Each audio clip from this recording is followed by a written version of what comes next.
Today on Sugar Spun Run, I'll be showing you how to make chocolate sweet rolls. Hey Sugar Spun Bakers, Sam here, and today I'm sharing an easy yeast-raised roll recipe.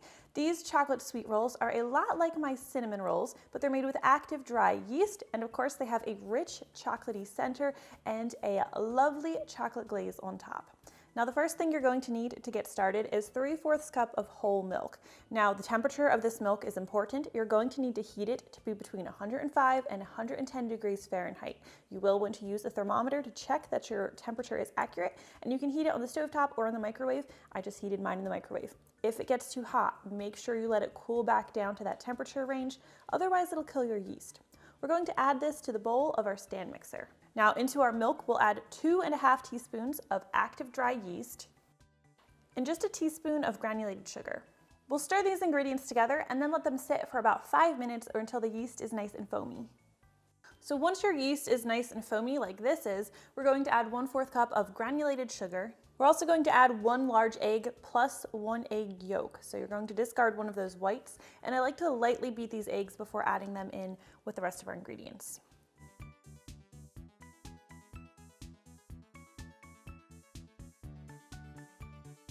We'll also add 4 tablespoons of melted unsalted butter. Make sure I get all of that in there.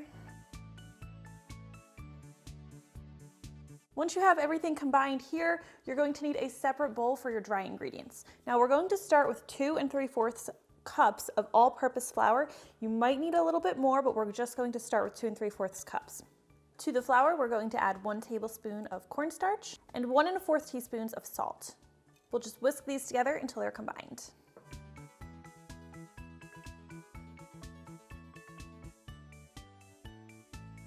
If you have a dough hook, you'll want to fit your stand mixer with that at this point, and we're going to turn our mixer to low speed and gradually add the flour until it's completely combined.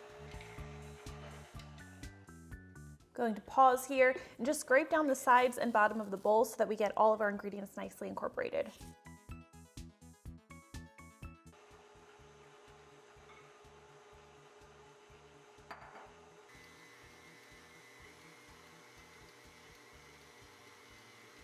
Once you've added all your dry ingredients, you may need to pause and scrape down the sides and bottom of the bowl again, just so you get all of that flour mixture well combined.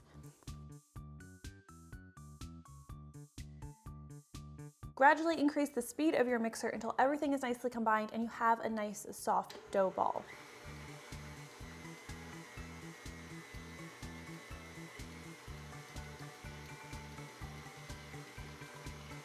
Obviously, our dough is not forming a ball yet. It's still too wet, so this is where the additional flour comes in. We are going to turn our mixer to low speed, and you'll add flour an additional tablespoon at a time until your dough forms a nice elastic dough ball.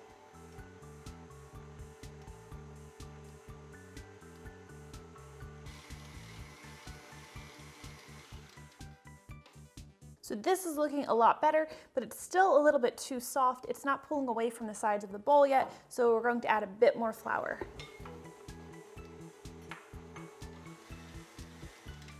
So our dough is forming a nice ball here. It's pulling away from the sides of the bowl. I don't need to add any more flour. Now, to get to this point, I added about 5 additional tablespoons of flour. You may need to add more, you may need to add less, you might not need to add any flour at all. The important thing is that you don't add too much flour or your cinnamon rolls will be dry. Now, let's take a look at this dough.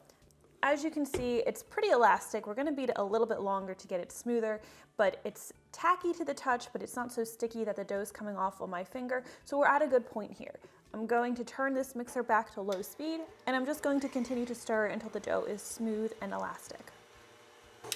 This will just take about an extra minute or so. We're going to transfer this dough to a lightly oiled large bowl. I just oil it with about a teaspoon of vegetable oil, cover it tightly with plastic wrap, and then we're going to let this dough rise for about 2 hours or until it's about doubled in size. When your dough has finished rising, we're going to go ahead and prepare our chocolate filling. Now the first thing you need is 4 tablespoons of butter. This can be salted or unsalted, either is fine. Now this butter needs to be really, really soft, and I'll show you how soft mine is. Soft enough that it's easy to stir with a spoon. If your butter isn't this soft, you'll want to pop it in the microwave for a couple of seconds. We'll add 2 tablespoons of granulated sugar, a tablespoon of cocoa powder, And I also like to add 1/4 teaspoon of ground cinnamon. This is optional. It adds a very subtle cinnamon flavor. Instead, you could use a 1/4 teaspoon of instant coffee for a little bit of an espresso flavor. Today, we're just using cinnamon. And just stir this together until everything is completely combined.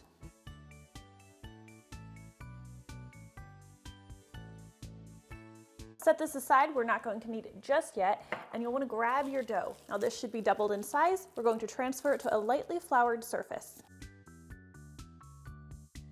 Just use your hands to gently deflate the dough or punch down on it. We're going to roll this out into a rectangle, so I like to use my hands to form it into a rectangular-ish shape before I begin. And then we'll just use our rolling pin to roll it into a 15×9 rectangle.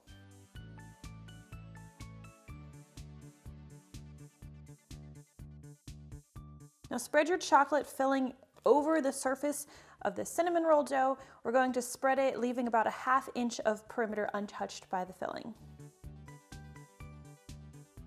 The next thing you're going to need is 4 ounces of semi-sweet chocolate. Now you can finely chop a semi-sweet chocolate bar. That's usually what I do, but today I'm going to be using mini chocolate chips. Whatever kind of chocolate you use, you need it to be in small pieces. You don't want any of the pieces to be larger than a mini chocolate chip. We'll just scatter this over our chocolate layer. I like to gently press the chocolate into the dough. And now starting with one of the long ends of a rectangle, we're going to roll this up into a nice tight roll.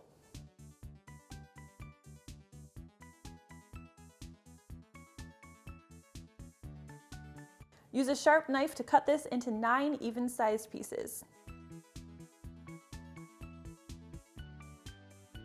We're going to bake our rolls in a 10-inch pie plate. You'll want to melt 1½ tablespoons of butter, salted or unsalted, into the bottom of this pie plate, and then arrange your chocolate rolls. We'll give them a little breathing room because they are going to puff up as they rise. We're going to cover this pie plate with plastic wrap. We're going to set these rolls in a nice, warm, draft-free place and let them rise for about 30 minutes or until they've puffed. About 15 minutes before your rolls are finished rising, you'll want to preheat your oven to 350 degrees Fahrenheit. Once your oven is preheated and your rolls have puffed up nicely, and as you can see, these are looking pretty good, we'll uncover them. And we'll go ahead and bake these for about 20 to 22 minutes until they're a nice light golden brown on top. So while our rolls are cooling, we can go ahead and make our glaze. I'm doing a very simple chocolate glaze for this recipe. The first thing you're going to need is 3/4 cup of powdered sugar. Try not to make a mess like I did. We are also going to add 3 tablespoons of cocoa powder. And I'm using Dutch processed again, like I did for the filling. We'll also add 2 to 3 tablespoons of milk. We're gonna start with just 2 tablespoons and add more if needed. And we'll whisk these together until they're nicely combined. The nice thing about this glaze is it's pretty much impossible to mess up. If it gets too runny, then you just add a little bit more powdered sugar. If it's too thick, you just add a little bit more milk. This is obviously too thick, so we'll add a little bit more of our milk. You can sift your cocoa powder and your powdered sugar just to make sure you don't have any lumps in your frosting. I just about always skip this and just use my whisk to work out any lumps that might be in there. So this is the consistency we're looking for. It's not an exact science, but if I pull the whisk out of the frosting, you see it falls in a ribbon, and then the little puddles that form, or the little ribbons that form back in the icing, they hold their shape for a couple seconds before they dissolve back into a puddle. Now that this is looking good, we'll add our vanilla extract. I just like to add a 1/2 teaspoon of vanilla just for a little bit of flavor, and we'll whisk that in as well. You can wait for your cinnamon rolls to cool completely before you add your glaze, but I like to add it while they're still warm. You could use a knife to spread this over the tops of your rolls. I just use the whisk and drizzle it back and forth. So these are still pretty warm and the icing is nice and melty, but that is the perfect time to dig in. So let's go ahead and see how they taste. All right, can you see how big and fluffy and absolutely amazing this looks? I'm going to dig in, so thank you so much for watching. I hope you guys enjoyed today's chocolate sweet roll recipe, and if you try this one out, please leave me a comment. I would love to know what you think. Thank you so much for watching, and I'll see you next time. All right, I'm using a fork, but just because I'm on video.